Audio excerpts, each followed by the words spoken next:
Avant de commencer à dicter, ce que je vous dicte maintenant, c'est que l'historien n'écrit pas l'histoire comme je vais le faire maintenant, vous le saviez mieux que moi. Donc, sans date et sans document, on ne récrée pas l'histoire. Et seulement, étant donné que vous me demandez de me souvenir de certains événements qui ont trait à la Liabet en Belgique, je voudrais, après cette objection, répondre malgré cela favorablement à votre demande en sortant de cette histoire quelques faits saillants, quelques événements qui sont, je dirais, psychologiquement caractéristiques pour cette époque que nous avons vécue en Belgique. Vous savez que la Belgique, depuis toujours, est le pays d'entre-deux, comme Pirenne a dit. C'est-à-dire c'est le pays situé entre la France, l'Allemagne. Pirenne a développé cette idée en large et en long. Mais je ne veux pas m'amuser maintenant, un vendredi après-midi, faire, vous savez, ces développements de philosophie, d'histoire. Mais même dans notre travail, vous pouvez appliquer ce thème du pays entre deux. Parce que vous savez, la masse des réfugiés vivait sur la terre de l'Allemagne. La masse donc des réfugiés qui venaient en Europe, de Pologne, qui venaient en Allemagne d'ailleurs, de Pologne, rentraient de Pologne, de Russie, des différents pays de l'Est, revenaient dans les camps qu'ils avaient quittés auparavant. Je ne sais pas si vous avez des notions détaillées de cette migration d'après-guerre. Je dois vous dire que les camps libérés, les premiers mouvements des gens qui étaient libérés des camps étaient de rentrer chez eux. Et alors les Juifs polonais quittaient les camps et rentraient en Pologne. Et vous connaissez l'histoire de ce pogrom d'après-guerre en Pologne et puis cette solitude de ceux qui rentraient et ne trouvaient plus personne et rien, et ils s'enfuyaient de nouveau vers les camps. Ils revenaient vers les camps qu'ils avaient abandonnés et qui devenaient des centres d'attente pour aller en Israël. De nouveau, je ne vais pas faire de la politique maintenant et vous décrire la situation, ces désirs, vous savez, vifs de tous ces réfugiés d'aller trouver la patrie qui était à leurs yeux la Palestine d'alors, Israël aujourd'hui. Mais ils attendaient. Donc, c'était ça, les camps en Allemagne, les réfugiés en Allemagne qui attendaient. D'autre part, il y avait la France et l'Italie. La France, avec ses ports, surtout les ports de Sète, Marseille, vous savez, Sète, dont partaient les bateaux vers Israël, et l'Italie, le grand travail italien, n'est-ce pas, d'où partaient les bateaux vers Israël. Ce n'est pas mon rôle de vous décrire tout ça. Mais la petite Belgique a joué ce rôle d'entre-deux, parce que nous avons amené en Belgique un certain nombre de réfugiés de l'Allemagne auxquels nous accordions des visas de destination. Ici, j'ouvre une parenthèse. Il y a une différence entre un visa de transit et un visa de destination. Souvent, un pays comme la France donnait des visas de transit, mais ne donnait pas un visa de destination. Pourquoi? Il ne voulait pas que ces gens restent chez eux, mais il donnait des visas, le droit de transiter, quand les réfugiés avaient un visa pour un autre pays. Parce que pour aller en Belgique, il est normal qu'ils transitent la France, donc la France donnait des visas de transit. Très souvent, les gens n'arrivaient pas à destination, la Belgique, mais il suffisait qu'ils aient les visas de destination pour qu'ils puissent obtenir les visas de transit. Ils descendaient en France, ils attendaient les bateaux, ils montaient directement sur les bateaux parce que tous ces gens auxquels nous avons de Belgique envoyé les visas ne sont pas arrivés chez nous. Donc, il faut distinguer les deux, visas de destination. Nous avons eu la grande chance d'avoir au ministère de la Justice en Belgique deux grands amis. Un d'ailleurs qui est Léon Plateau, vient de mourir, hélas, récemment, et il a planté un arbre dans l'allée des Justes, au Yad Vashem.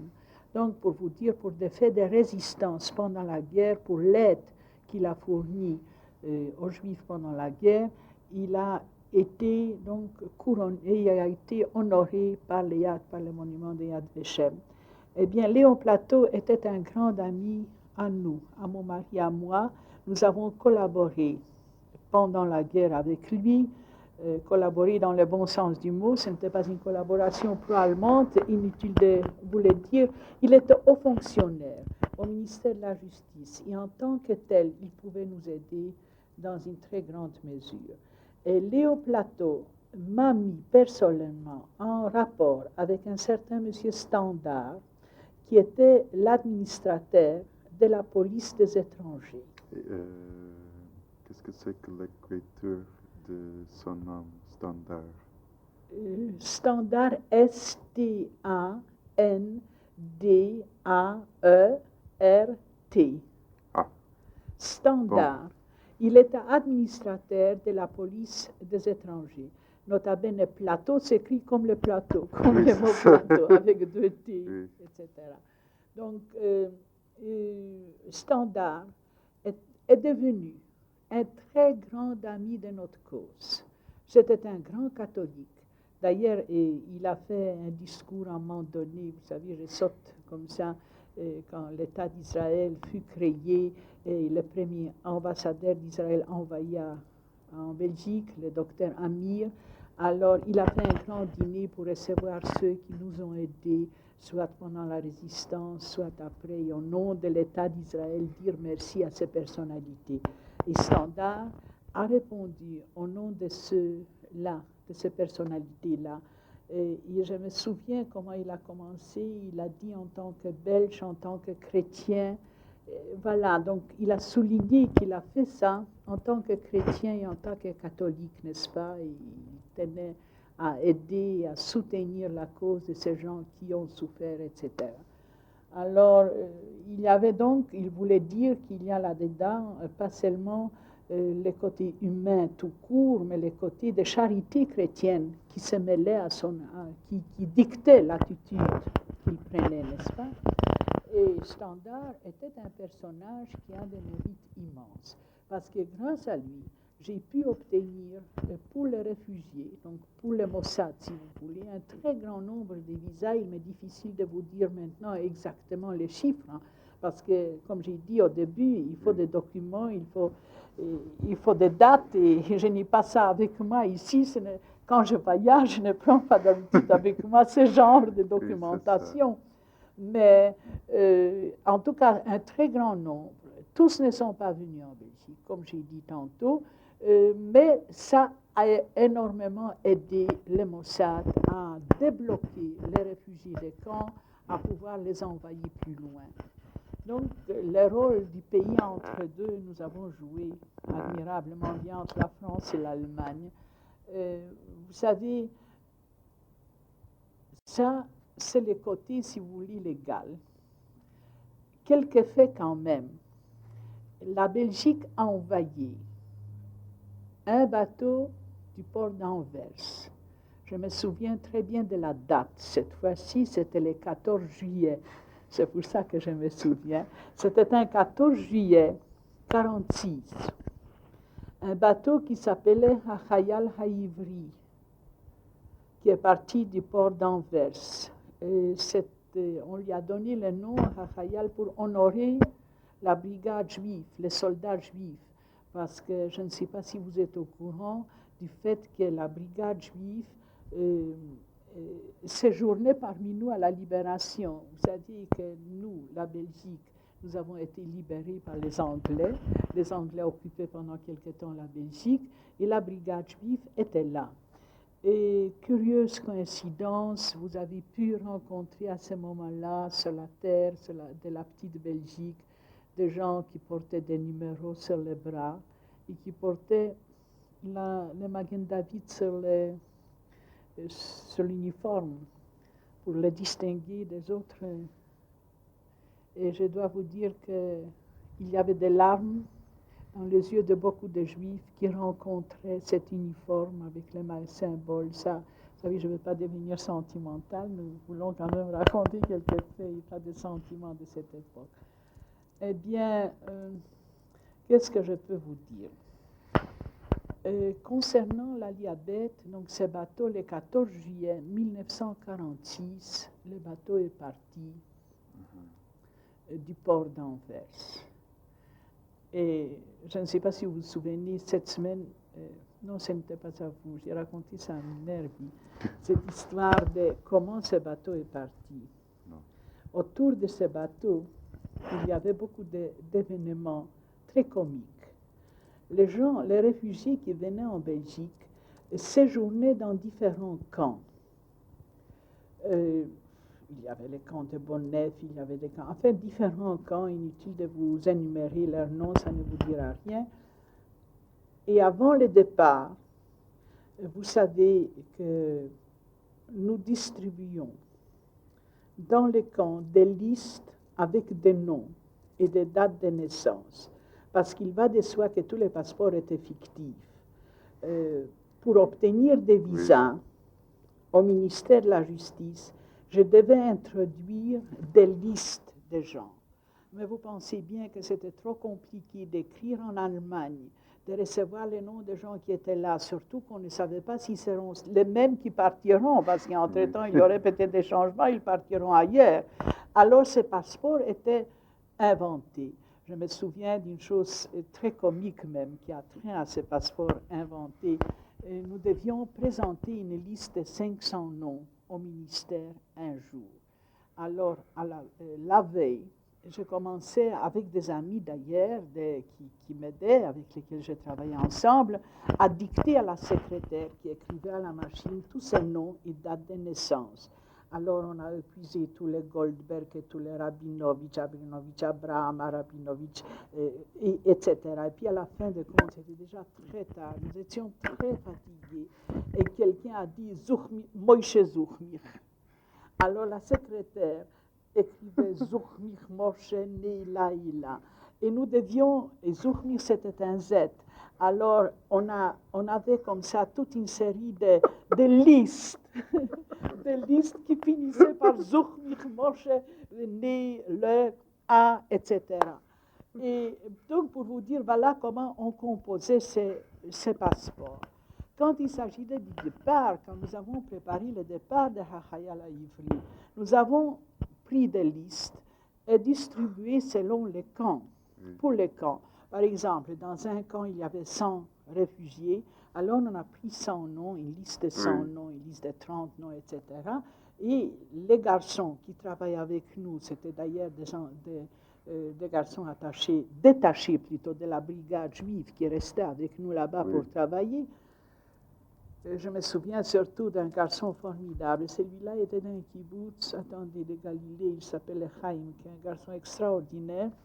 Et on a donné donc à ces gens des listes. Ils allaient dans les camps, donner aux réfugiés, et chacun devait apprendre un nom. On devait apprendre comment on s'appelle quand on est né, comment s'appelle le père, la mère, etc. Et voilà, arrive le jour H. Et là, je dois vous dire, maintenant, je ne saurais pas vous raconter comment ça m'est arrivé, et je ne saurais sûrement pas répéter ça. Parce que nous sommes arrivés là-bas sur le quai d'Anvers. On était inquiets, on ne savait pas comment ça va se développer, parce que vous savez très bien, la sûreté devait venir contrôler ces passeports et contrôler ces voyageurs qui allaient vers le Cuba. Alors, vous pensez bien que c'était toujours très délicat, nous ne savions pas comment, surtout qu'à ce moment-là, Willy, le responsable de ce travail en Belgique, Willy Katz, dont je vous ai parlé, n'est-ce pas, du kibbutz Usha, qui était le grand chef de cette entreprise, le délégué du Mossad en Belgique, eh bien, Willy Katz avait des échos. Il y avait là quelqu'un qui faisait du chantage, qui racontait des histoires avec le consul. D'ailleurs, Willy vous racontera lui-même cette histoire, parce que c'est lui qui était en pourparlers avec ce type qui faisait du chantage. Et Willy lui a dit que le bateau partira 3 jours plus tard ou 2 jours plus tard, justement pour ne pas dépendre de lui. Parce qu'il demandait une somme d'argent que Willy, évidemment, ne voulait pas lui donner. Alors, il a joué avec lui. Mais, donc, c'était un dimanche matin, je me souviens très bien. Je suis arrivée là-bas. Et alors arrivent les gens de la sûreté belge. Et je m'adresse à eux en leur disant que je suis Madame Dumont et que je m'occupe des réfugiés, que je connais beaucoup de langues, que je suis à leur disposition pour les aider, parce qu'ils ont établi là-bas une table où ils se sont assis pour contrôler les passeports. Ils appelaient donc les gens avant de monter sur le bateau. Et je ne sais pas comment. Ça, je ne peux pas vous dire aujourd'hui, je me trouvais au milieu de ces hommes. C'est-à-dire, il y avait là quelques messieurs de la sûreté et moi avec eux devant la table pour contrôler les passeports. Il y a évidemment un double danger. D'abord, je ne voulais pas que ces réfugiés, certains d'entre eux me connaissaient très bien, surtout à Bonnep, je venais souvent. Alors, je ne voulais pas qu'ils viennent, Fela, bonjour, comment vas-tu? Ou me dire quelque chose en hébreu. Alors, j'ai dit évidemment à Chaim qu'il doit faire attention. Je lui ai dit que ces gens ne me connaissent pas. Je lui ai dit une phrase, ils ne me connaissent pas, il a compris. Et ces gens se sont approchés de la table. Il y avait quelques listes. Il y avait, disons, 5 personnes et 5 listes. Et moi, j'en avais une. Et chaque fois quand quelqu'un venait, il disait son nom. Alors on regardait, oui, il se trouvait sur la liste. On faisait une croix, il pouvait monter sur le bateau. À un moment donné, imaginez-vous, il y a un monsieur X qui s'adresse à moi, qui vient là, et qui dit qu'il s'appelle, disons, Rabinovitch ou Goldberg. Et Abraham est né le 20 juillet, disons, et juste un monsieur du même nom et de la même date de naissance était déjà passé. La première fois, quand c'est arrivé, alors je pouvais inventer des boniments, leur raconter, vous savez, chez nous juifs, il arrive qu'un rabbi, un grand rabbi, qui meurt, tous les enfants, on leur donne le même nom, le même jour, etc. Bon, ça. Mais je vous épargne les détails. Il est arrivé que 30 personnes avaient donc le même nom, qui se trouvaient déjà sur d'autres listes. Inutile de vous dire dans quel embarras moi j'étais là. C'est-à-dire, au bout du 3e ou 4e nom, eux, ils voulaient arrêter le travail. Alors, je leur ai fait une proposition très gentille, dire, n'arrêtons pas le travail. Si nous avons des cas litigieux, on va les mettre de côté et nous allons voir ce qu'on va faire avec eux après, pour le moment que les autres montent. Parce qu'au fond, pour nous, c'était une question de temps. Le plus vite ça allait, le mieux c'était, parce qu'on avait toujours peur que les Anglais viendront réclamer et qu'on va arrêter tout ça. Eh bien, en effet, ils étaient d'accord, et on a monté presque tout le monde. 30 personnes sont restées sur le quai parce que c'était double emploi. Il y avait déjà des Katz, de Goldberg et de Rabinovitch, de ces noms-là, qui sont montés, et ces 30 étaient doubles, avaient donc les deux, pour la deuxième fois le nom. Alors, à ce moment-là, j'ai dit à ce monsieur si on faisait une petite interruption, si on montait prendre une tasse de café sur le bateau parce qu'on a soif, on travaille si durement, parce qu'évidemment, ce n'était pas un travail. Ce monsieur a dit c'est une bonne idée, on va fumer une cigarette et boire une tasse de café, et puis on va décider ce qu'on va faire. Et pendant que je montais, je disais en hébreu, chez Yalou. Parce qu'il était là, chez Yalou. Parce que c'est vraiment après Moïse Zirmir. Alors, ils sont montés pendant que nous étions là. Et nous sommes descendus. Et les gens ne sont pas là. Alors, vous savez, on était embêtés. Et j'ai dit, mais écoutez, après tout, 30 réfugiés de moins en Belgique, je jouais la grande antisémite, 30 étrangers de moins, vous savez, et, que le bateau parte. Mais voilà, le bateau est parti. Mais il y a un terrible drame qui est arrivé à ce moment-là. Imaginez-vous que le mot d'ordre était que les gens ne chantent pas la Hatikva, parce que j'avais peur de cela. Et au moment où ça commence à bouger, une grande Hatikva qui éclate sur le bateau. Ces gens s'en vont de Belgique et les gens de la sûreté, et tout le monde autour de moi me demande ce que c'est. Et moi, qui avait alors des larmes aux yeux, parce que malgré tout, je ne pouvais pas m'arrêter de voir, si vous voulez, de sentir le drame et la grandeur à la fois de ces spectacles et de ces moments que je vivais. Alors, je disais que c'est le hymne national cubain qu'ils chantent. Et ces gens trouvaient ça très bien, que ces réfugiés, ont appris le hymne national avant de quitter le pays et avant d'aller dans le nouveau pays. Ils connaissaient déjà le hymne national de leur pays. Je dois vous dire que ces détails-là, ce genre de détails, on n'oublie pas, n'est-ce pas? Eh bien, c'est pour ça que je vous dis, ce départ, c'était le couronnement. Je vous épargne encore des détails pour plus tard, parce que ça, je préfère que Willy vous en parle, parce que toute cette histoire avec ce pilote là-bas, c'est lui qui était responsable de cela, il connaît ça beaucoup mieux que moi. Moi, je voulais simplement vous dire comment, là, le départ s'est fait avec ce bateau à Khayal-a-Ivry. Vous savez, nous parlons de départ. Il y avait un autre départ de Belgique. Celui-là, c'est-à-dire, c'était 1500 réfugiés qui sont partis de Belgique, pas du port de Belgique, mais à travers la frontière vers la France. Et ces gens-là sont partis avec le bateau Theodor Herzl. Sur le bateau de Theodor Herzl, il y avait la grande majorité de Belges, enfin des réfugiés venus de l'Allemagne et de Suède cette fois-ci, parce que vous savez qu'il y avait un certain nombre de réfugiés que la Suède avait acceptés, et nous avons donc, ces Suédois sont venus en Belgique, et de Belgique sont partis, étaient dans les camps pendant quelque temps.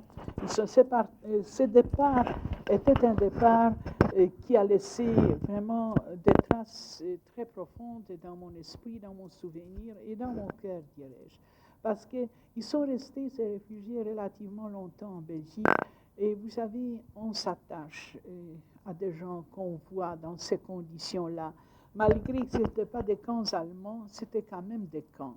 Et les gens attendaient, l'esprit était bon, le moral était bon, et on faisait beaucoup de culture, et il y avait une organisation interne formidable, il y a un esprit khaloutzik qui régnait avec tous les partis. D'ailleurs, un fait comique que je veux vous dire, parce qu'évidemment, il y avait tous les partis, mais il y avait un Belge qui s'est joint à cela, qui était donc parmi ces gens qui partaient avec ces bateaux, et à un moment donné, arrivé plus tard à Chypre, il m'a raconté ça après, et quand on a demandé de quel mouvement il y avait Gordonia, il y avait Hachameratza, il y avait tous les mouvements étaient là, et il y avait beaucoup de révisionnistes, il y avait un groupe de révisionnistes parmi eux, et alors, et quand on s'est adressé à lui, on lui demande de quel parti il est, il a dit bonneterie.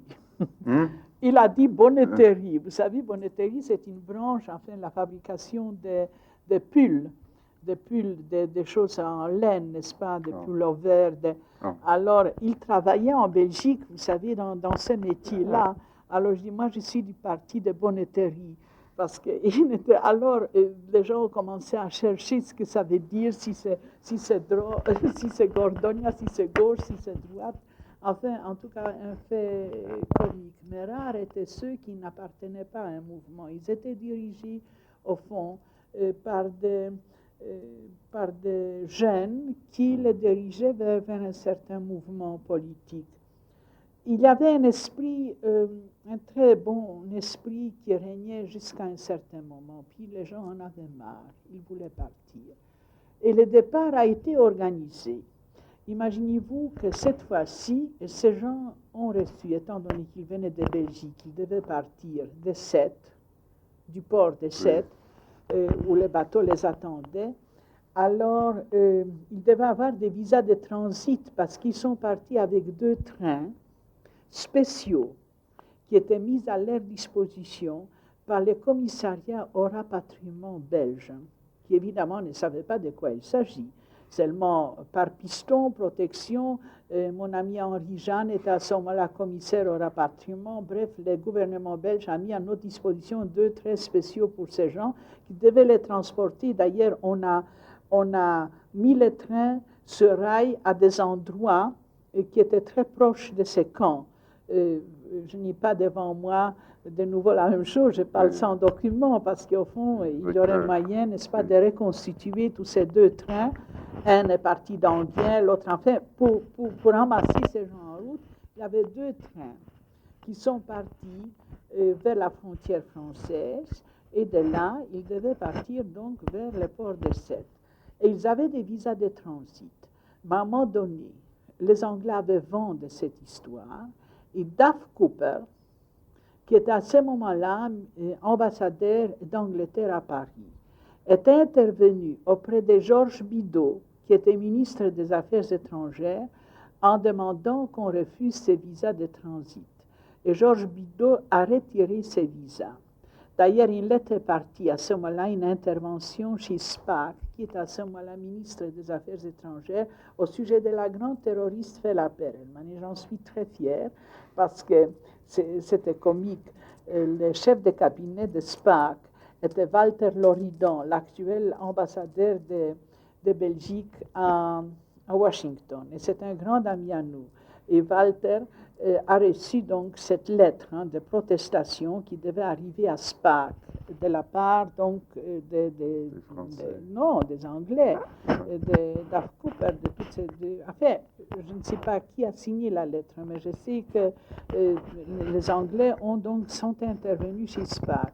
Et Walter a téléphoné à mon mari en demandant de le voir parce qu'il voulait raconter ça à mon mari. Mon mari a compris qu'il s'agit d'une affaire de la Liabette. Elle dit, je vais t'envoyer ma femme. Et lui, par téléphone, a dit, surtout pas elle, avec un air de dire, ce diable-là, parce qu'il ne voulait évidemment pas que dans le ministère, on voit, au ministère ou ailleurs, qu'on voit qu'il a des contacts avec moi, parce qu'il voulait avertir. Il voulait m'avertir qu'on parle de cela. Moi, je savais qu'on parle de cela, je ne savais pas dans quel sens. Alors, il dit surtout pas elle, avec une frayeur dans la voix. Évidemment, mon mari l'a rencontré et il lui a dit de quoi il s'agit, qu'il y avait une intervention au sujet de ta femme, je voulais que tu le saches, etc. Bon, alors ça c'est entre parenthèses. Eh bien, les 2 trains devaient partir et il n'y avait pas de visa presque au dernier moment. Ça faisait presque une révolution. Les gens en avaient marre. Ils voulaient aller en Palestine, dans leur patrie. Ils voulaient aller enfin chez eux. Alors, je me souviens, évidemment, Ehud Avriel était le responsable de la Liabette à Paris. C'était notre chef. Et le chef suprême, c'était Avigour. Vous savez, il s'appelle maintenant Avigour, Shaoul Avigour. Mais à ce moment-là, c'était Shaoul Meyerhoff, qui était aussi dans ce célèbre hôtel Métropole à Paris, qui avait son siège là-bas, à Paris. Et moi, j'ai téléphoné malheureuse. Il faut faire quelque chose, il faut que vous fassiez quelque chose pour avoir ces visas. Il n'y a pas moyen de retenir les gens. Vraiment, je craignais une révolution. Les gens sont venus à la maison, ils pleuraient, ils criaient, ils gueulaient. Une révolution. Alors, Shaoul me reproche encore aujourd'hui parce qu'il a dit, qu'est-ce que je peux faire? Alors je dis, Lech le Misha Tarotse, Lech l'Adonai, aval yesh li tzorech b'vizot. Et ces gens doivent recevoir les visas de transit. Et ça m'est égal chez qui vous allez, ce que vous allez faire. Mais Ehud a trouvé un truc formidable. Il a décidé que les 2 trains partiront. Ils devaient partir dimanche matin.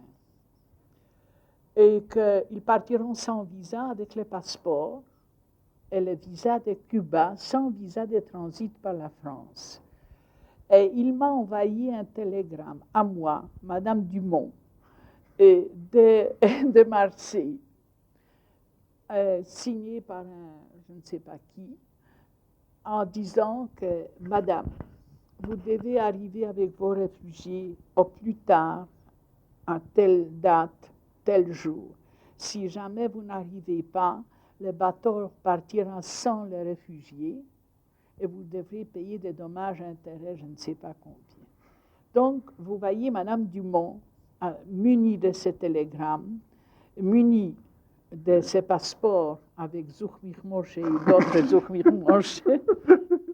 Vous avez ces passeports, ce genre de passeports, avec des visas cubains, dont c'est encore un chapitre à part, me présentant à la frontière, à la tête du train.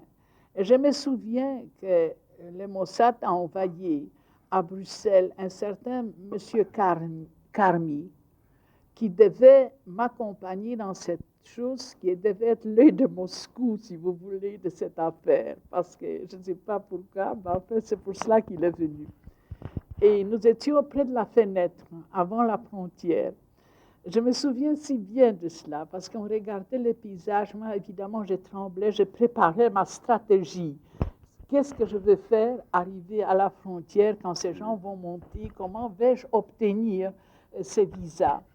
Et lui, ça me dit, si, alors je lui dis, et si il ne nous donne pas les visas?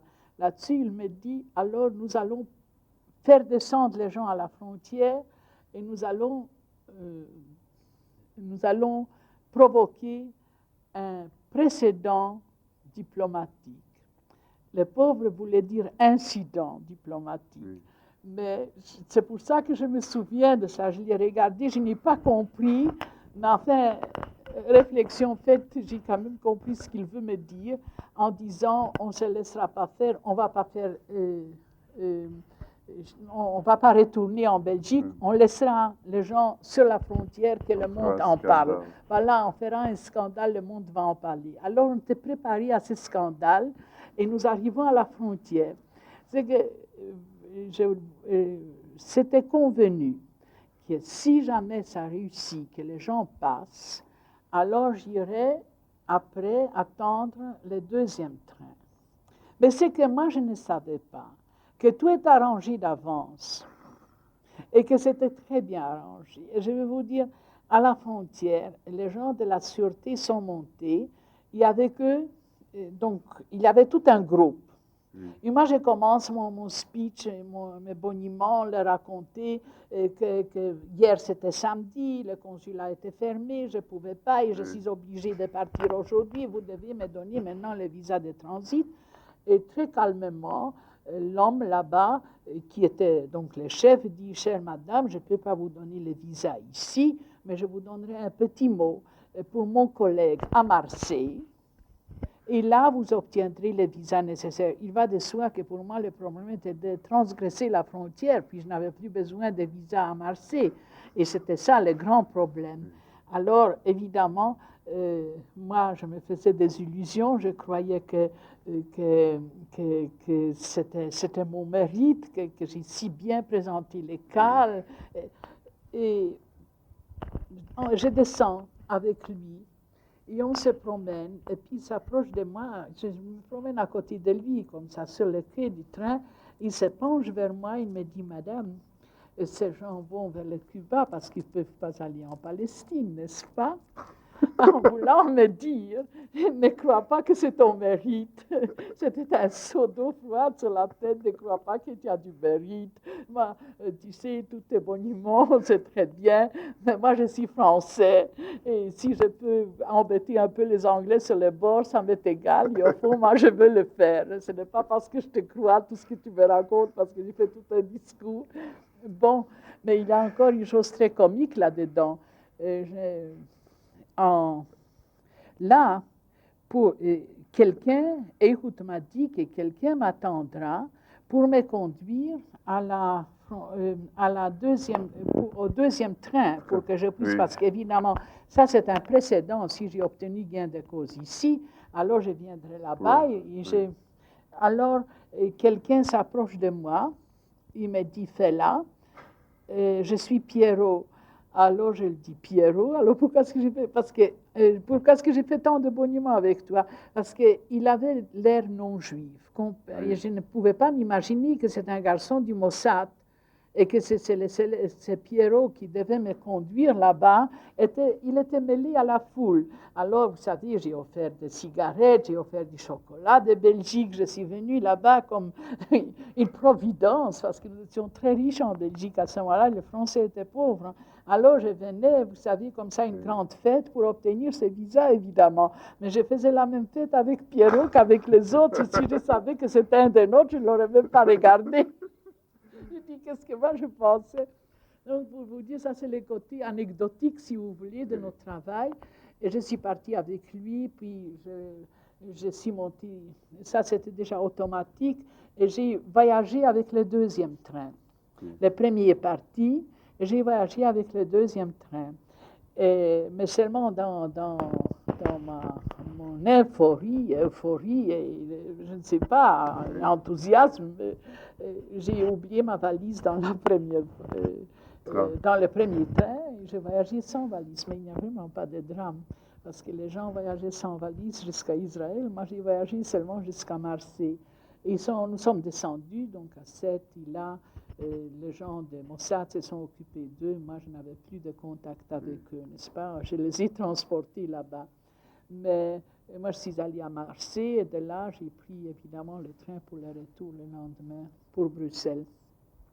Et qu'est-ce que je pourrais vous dire? Encore une chose très comique, que nous avons pris des précautions. Derrière le train, il y avait une voiture qui nous suivait, une voiture belge avec quelques-uns de mes copains qui étaient là-dedans. Il y avait Alex et Georges Gourari, il y avait Mickey et Joseph Neumann, et qui étaient dans la voiture avec l'argent, parce qu'on ne savait jamais. Oui. Et puis, ils avaient donc, si jamais il faut téléphoner à Bruxelles pour annoncer, parce qu'eux, ils étaient en communication avec Willy, qui est resté à Bruxelles, pour dire si tout va bien. Alors, vous pensez bien qu'au moment où ils ont téléphoné à Willy pour dire que les trains sont partis, la joie de nos copains à Bruxelles s'était passée. Mais au fond, toute cette affaire des frontières était arrangée de Paris par Ehud. Moi, évidemment, je tremblais, je ne savais rien, mais il paraît que ces commissaires étaient dans le jeu. Oui. Et eux, ils savaient tout ça. Et puis, à moi, il m'a dit simplement, pour que je ne me fasse pas des illusions, ce n'est pas moi qui ai arrangé ça. J'étais là avec eux. Qu'est-ce que je peux vous dire? Ça, c'était... le bateau Theodor Herzl était le premier bateau qui est allé à Chypre. Non. Je crois que Theodor Herzl et que Hayala Ivry était le premier bateau. Je ne me rappelle plus, mais je sais qu'il y avait premier ou dernier de quelque part un de ces bateaux. Voilà. Qu'est-ce que je peux vous raconter encore? Ça, ce sont si vous voulez, c'est le côté anecdotique que je voudrais ressortir surtout. Parce que s'il s'agit de faits, des événements, il ressemblait un peu partout. Il y a encore, vous savez, un événement dont je me souviendrai toute ma vie. Et là, je deviens presque sentimentale. Imaginez-vous que nous avons envoyé donc des visas en Allemagne, et il y avait un certain nombre de réfugiés qui devaient arriver à la frontière. Comment s'appelle cette frontière? J'ai oublié. Mais c'était donc une frontière belgo-allemande. Et moi, je suis allée là-bas les attendre, avec Billy d'ailleurs. Nous sommes arrivés avec d'autres camarades du travail. Nous sommes arrivés là. Et je ne sais pas ce qui est arrivé, mais il y avait une erreur de tactique. Ils sont arrivés à une autre frontière, là où ils ne devaient pas aller. Je ne sais pas, je ne me souviens pas. Bref, ces gens étaient renvoyés. Donc les Anglais les ont interceptés et renvoyés. Donc les camions, la nuit qui arrivaient, ce spectacle surréaliste. Voir d'abord des Allemands. Vous pensez bien aujourd'hui, vous voyez un Allemand, vous avez une autre attitude sentimentalement qu'à ce moment-là, quand moi je voyais ces Allemands, ces chauffeurs allemands, avec les bottes qui arrivaient là-bas, avec ses camions et les réfugiés. Et puis, j'ai parlementé avec cet Anglais. Il y avait des pourparlers, il n'y avait rien à faire. Il devait rentrer chez eux, on téléphonait. Et ce que je n'oublierai pas, et moi je voudrais faire un appel au monde entier pour retrouver le jeune garçon qui m'a donné une tape sur l'épaule au moment où je pleurais, en me disant cette phrase que je garde, vous savez, vraiment, que je garde dans mes oreilles, vous savez, pour toujours. Am Israël Chai. Un garçon que je n'ai jamais vu et que je ne sais pas si je reverrai jamais. Un garçon juif de Caen, 16, 17, 18 ans. Il ne pouvait pas avoir plus que 20 en tout cas. C'était un adolescent presque, jeune homme, qui me dit « Fela, ne pleure pas, Am Israël Chai ». Cette phrase. J'ai été arrêtée par cet homme-là. Je suis restée toute la nuit sur un banc. Et il m'a relâché seulement le matin.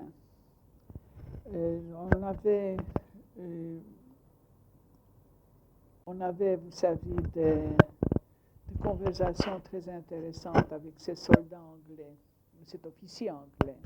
Depuis lors, j'avais à Bruxelles un dossier à l'ambassade anglaise parce que je dois vous dire que pendant longtemps, quand on devait aller à Vienne ou dans certaines parties, je ne sais pas, d'Europe, où les Anglais, on devait avoir un visa anglais. Et ma belle-sœur, un jour, est allée demander un visa. Alors, on s'est trompé des dossiers Perelman, elle s'appelle Perelman, et on a apporté tout d'un coup un dossier tellement gros, et elle était très étonnée. On a dit, ah non, excusez-moi, elle a vu nettement qu'on s'est trompé des dossiers. Et je dois vous dire qu'avec ça, ce monsieur, nous sommes devenus des grands amis, parce que quand moi j'avais un visa et quand il y avait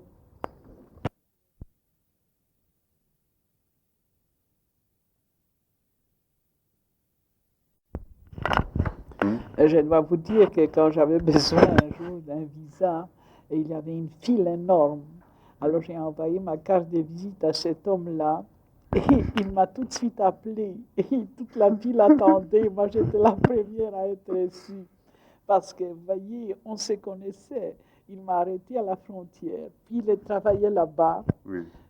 C'est-à-dire, malgré tout, il avait quand même du respect devant moi, il savait très bien ce que signifie ce travail, parce que vous voyez comment il m'a traité. Mais voilà. De quoi il s'agit?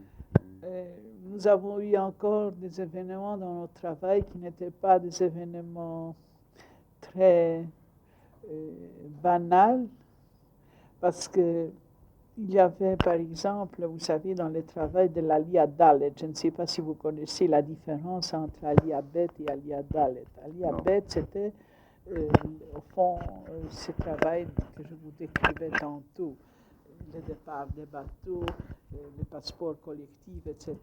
L'Aliyah Dalet était des départs individuels avec des passeports faux ou des visas faux. En Belgique, nous ne faisions pas de passeports faux pour l'Aliyah Dalet parce que j'avais un ami qui était consul général de Pologne et qui me donnait les passeports en blanc. Non, pas les passeports en blanc. Il donnait les passeports aux gens, c'est-à-dire on présentait les noms, la date de naissance, et les gens recevaient un passeport polonais. Donc tout était légal, si vous voulez. On inscrivait, on faisait une demande. Les passeports n'étaient pas un passeport faux, mais il s'agissait des visas. Il y avait un employé qui signait ces visas et qui s'appelait Dolan. Toute ma vie, je me souviendrai de ces noms, parce qu'il s'agissait évidemment d'imiter sa signature et d'apposer des visas anglais. Les gens partaient avec des passeports, donc un visa anglais délivré à Bruxelles. La grande spécialiste de cette affaire, c'était Shula Lozorov. Pendant quelque temps, elle était chez moi à la maison et elle s'occupait de ces gens. On recevait donc des ordres de donner un passeport pour monsieur tel, Y, Z, et on arrangeait les visas et les gens partaient. Et il est arrivé une chose très désagréable. 3 familles sont parties de Bruxelles avec la Lia Dalet, ce système à Lia Dalet. Et ces familles ont reçu l'ordre de descendre à Haïfa, parce qu'à Haïfa, évidemment, dans le port, il y avait nos garçons qui les attendaient, tout était réglé. Mais ce bateau est passé par hasard par Tel Aviv. Alors vous voyez, les gens qui étaient déjà en Palestine n'avaient plus la patience, ils sont descendus à Tel Aviv. Et là, le drame commence, parce que il y avait quelque chose quand même qui n'était pas très catholique, pas dans la signature, mais il n'y avait pas de visa de retour, ils ont commencé à chercher. Je ne sais pas exactement, je ne me rappelle pas. Bref, on reçoit un télégramme que ces 3 familles sont dirigées vers la Belgique, le retour pour l'enquête. Alors vous voyez le drame. Le bateau qui va arriver, on prendra ses passeports et toute l'affaire va... Évidemment, ces gens diront qui leur a donné. De fil en aiguille, on arrivera à des gens qu'on connaît, parce que même si on le fait d'une manière anonyme, ça arrive toujours, ils pourraient retrouver la trace, et c'était très grave. Parce qu'aussi longtemps qu'il n'y avait pas question de preuve pour les faux, alors on pouvait se défendre. Mais quand il y a une preuve, c'est mauvais. C'est déjà vraiment transgresser la loi. Alors, il fallait organiser quelque chose d'important, c'est-à-dire faire descendre les gens avant l'arrivée à Anvers. Le bateau devait aller à Anvers, mais il faisait escale à Bruges. Alors, il y avait Arnold Perlgricht, qui s'appelle maintenant Perry, et qui habite Israël, Arnold Perry, et qui... Où à Israël? Il a Givatayim, je crois, près de Tel Aviv ou Ramat Gan, je ne sais pas exactement, j'étais déjà chez lui à la maison, mais je ne peux pas vous donner l'adresse. Je vous donnerai toutes ces adresses, parce qu'il y a beaucoup de gens que vous devriez interroger. Vous savez, moi je vous parle de mes souvenirs, il y a encore à bâton rompu, mais c'était quand même un très grand travail, et c'était un travail d'équipe, et il y a beaucoup de gens qui pourraient vous donner leur point de vue et leurs souvenirs. De cela, alors voilà, Arnold Perry avait la charge de descendre coûte que coûte ces gens du bateau à Bruges. Mais pour les faire descendre, il fallait 2 choses. D'abord, le courage d'Arnold pour arriver là, et l'intelligence pour les toucher, et puis un document pour qu'ils puissent descendre. Et ça, c'était mon rôle. Je suis allée trouver Standard. Et je ne lui ai même pas raconté la vérité, parce qu'à Standard, je n'aurais jamais dit qu'il y a question faux. Au contraire, j'ai présenté des choses comme une chose tellement injuste du côté des Anglais, que parce qu'il n'y a pas de visa de retour, que ces pauvres gens doivent refaire le chemin, malgré qu'ils ont déjà obtenu le visa. Alors, on a donné pour ces gens des visas, c'est-à-dire des passeports provisoires belges, des papiers provisoires avec des visas qu'ils ont le droit de descendre sur la terre belge. Oui. Un visa de belge, mais sur un papier, un document. Alors Arnold, avec ces documents, pouvait aller au bateau et dire, voilà, je cherche ces familles, voilà, je suis venu les chercher, voilà les documents. Et ainsi, il l'a fait, il a descendu ces gens, et surtout, ce qui comptait pour nous, c'est de sortir ces 3 passeports. Oui. Et quand il s'est amené à la maison avec ces 3 passeports, vraiment mission accomplie dans le sens le plus noble du mot, je ne sais pas, c'était une telle joie. Nous avons tous ensemble brûlé ces passeports, déchirés en petits morceaux, page par page. Et on l'a brûlé et brûlé et brûlé. Il n'y avait plus de traces. Alors après, il y avait une enquête. Mais ce n'était plus très grave, vous comprenez bien, parce que ces passeports étaient brûlés. Il n'y avait plus de traces. Et alors, ils ont trouvé chez moi, ils ont fait une enquête chez moi, les Anglais. Ces documents, ça, c'est caractéristique parce que c'est plombé, vous savez, avec la justice. Et alors, la criminelle, me voilà, criminelle aussi. Alors, vous savez, ils ont trouvé des copies de passeports. Ils sont allés au consulat polonais et tout était légal. Le consul Szelongowski, il s'appelait Kazimierz Szelongowski. Lui aussi, vous savez, il était après en Israël. C'était un grand ami d'Israël. Sa femme était juive d'ailleurs. Il était consul général en Belgique. Et je dois vous dire que si Szelongowski n'était pas socialiste, parce qu'il n'était pas communiste, il serait sûrement ambassadeur. C'était un homme de grande culture, c'était un ancien professeur, mais enfin, il avait seulement les grades de consul général. Et ça nous a aidés. J'ai préféré qu'il soit consul au lieu d'être ambassadeur, parce que je n'aurais rien fait d'un ambassadeur. Nous sommes beaucoup liés, on était des grands amis, et il nous a beaucoup aidés, Szelongowski. Ils sont venus là-bas faire une enquête. Il a dit, monsieur, tout est en règle. Monsieur X a introduit une demande. Il a reçu un passeport, en effet, parce qu'il pensait que donc, tous les doubles se trouvaient partout. Et finalement, on m'a rendu ces papiers avec un non-lieu. Parce que quand ils sont venus chez moi à la maison, il n'y avait qu'un danger. Parce qu'imaginez-vous que dans la chambre de ma fille, il y avait la petite boîte de Shula. La petite boîte avec tous les cachets et toutes ces histoires. Et quand il cherchait n'importe où, ça m'était égal, évidemment. Il cherchait en haut, en bas, sauf, vous saviez, quand il devait monter sur les greniers, là, il y avait par hasard, je ne sais pas combien de radioémetteurs qu'on a déposés pour un jour, mais ces jours se prolongeaient, vous savez, de je ne sais pas combien de temps, et c'était juste à cette époque que ça se trouvait là. Donc, les dangers existaient. Quand ils sont entrés dans la chambre de ma fille, je leur ai dit, parce qu'eux-mêmes, ils étaient très gênés quand ils sont venus faire une perquisition, les hommes de la sûreté chez moi, parce qu'ils voyaient qu'ils ne se trouvent pas dans une maison de criminels. Alors, faire une perquisition dans une maison de professeurs où la maison est pleine de livres, vous savez, ils ne se sentaient pas très bien. Alors, quand ils ont ouvert la chambre de l'enfant, j'ai dit, écoutez, ici, vous pouvez faire ce que vous voulez. Mais ma fille a 8 ans, et je vous dis que vous aurez affaire à elle si jamais vous faites un peu de désordre. Ici, elle va rentrer de l'école d'ici un quart d'heure. Oh, madame, nous n'allons pas déranger la chambre de l'enfant. Et ils sont sortis. Alors, je dis, maintenant, monsieur, vous pouvez chercher. La même chose près du grenier. Ils n'ont pas remarqué qu'il y avait une partie de qu'est-ce qu'il y a ici, c'est la chambre de bonne. Alors, ils ne sont pas allés là-bas.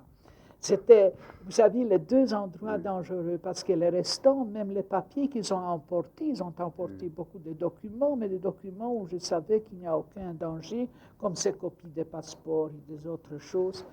Voilà, il y avait des documents encore des camps, vous savez, toutes sortes de, comment dirais-je, de copies, de lettres, des fournisseurs, parce que les gens dans les camps, évidemment, en mangeaient et buvaient, il y avait toutes sortes de choses. Et tout ça se trouvait là, ils ont emporté et puis ils m'ont rendu. C'est vraiment un document historique, il y a même une date, il y a tout ça. Mais j'ai envoyé tous ces documents, vous savez, où au musée à Tel Aviv, il y a le musée de la Haganah. Oui. Je ne sais pas si ça... À un moment donné, j'ai envoyé toute une caisse de documents avec mon ami Yoel Shirdan. Il paraît que ça doit se trouver là-bas. Je ne sais pas si ça se trouve, je crois que oui, un jour.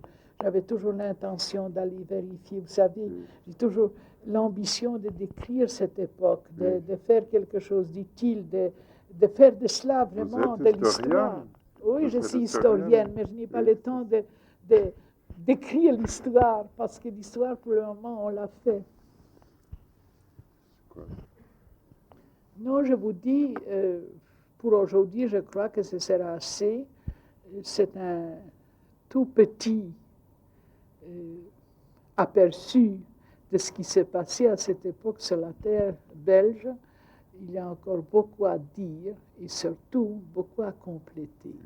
Parce que entre ces deux bateaux, il y avait différents événements. Moi, je ne sais pas quand nous nous verrons, vous et moi, mais je pourrais vous donner quelques noms en Israël qui pourraient vous aider dans ce travail. Dommage que Hanania Weisselberg est malheureusement mort. Il était consul à Rome, consul d'Israël. C'était un homme de la brigade juive qui a donc quitté la brigade, il s'est joint au travail de l'Aliabet. C'est lui qui était responsable des camps. Levana, qu'est-ce qu'il y a, mon Jean, qui habite Israël? Hanania, je vous ai dit que Hanania, malheureusement, est décédé. Ce serait une source de renseignements.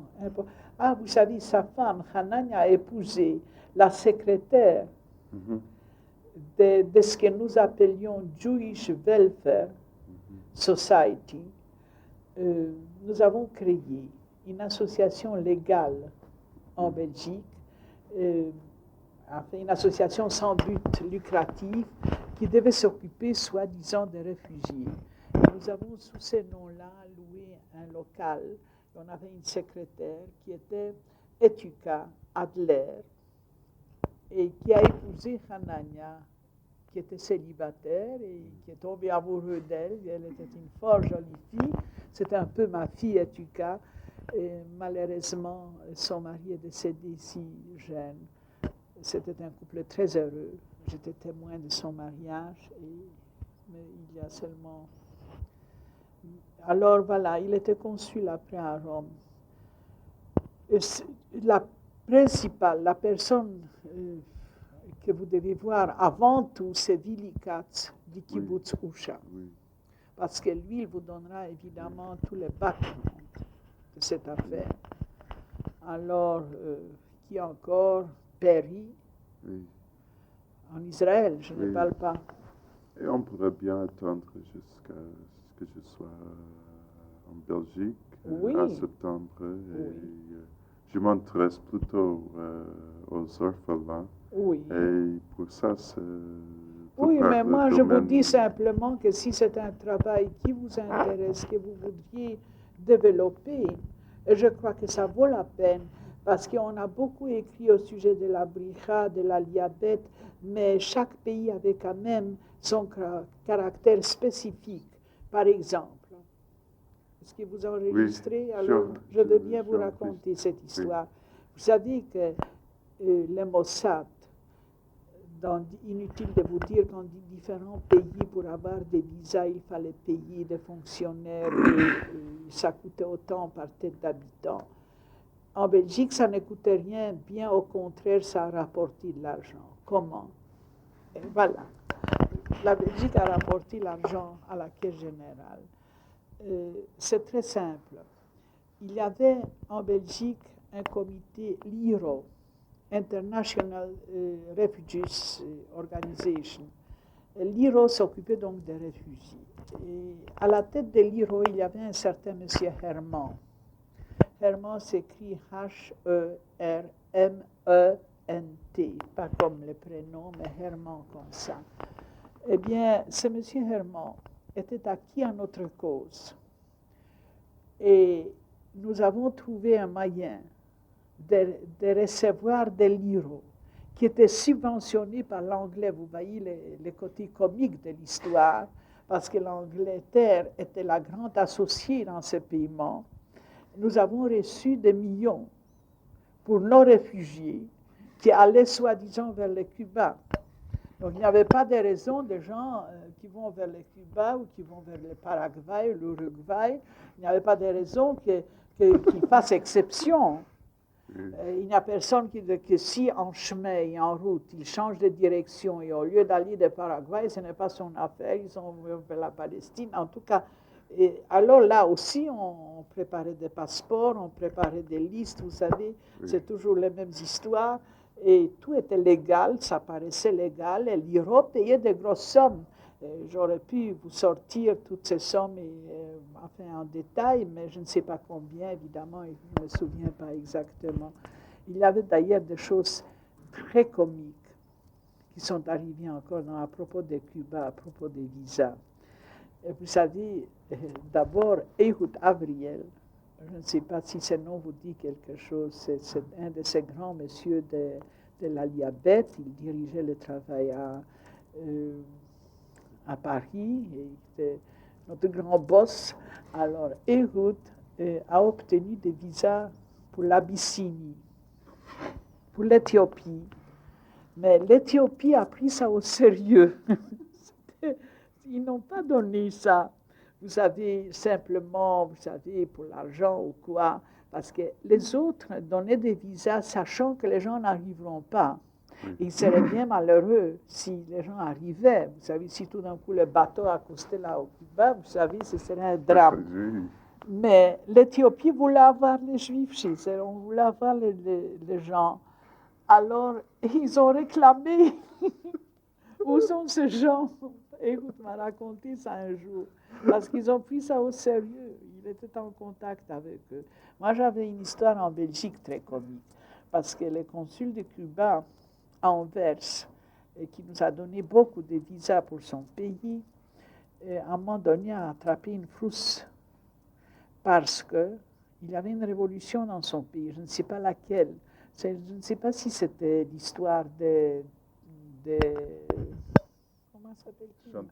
Non, comment s'appelle celui qui est maintenant à la tête? Castro. Je ne sais pas si c'était l'histoire, mais il y avait quelque chose qui se passait là-bas. Vous savez, quand il y a quelque chose, un changement de régime, alors il y a un changement de consul, d'ambassadeur, et il a attrapé la trouille. Et il me téléphone tout malheureux, Madame Dumont. Madame Dumont, je suis malade, je ne peux pas venir, venez me voir. Et il s'est fait qu'à ce moment-là, Willy Katz était en vacances. Il n'était pas là. Alors j'étais seule. Oh, on vient pour moi. Okay. Alors,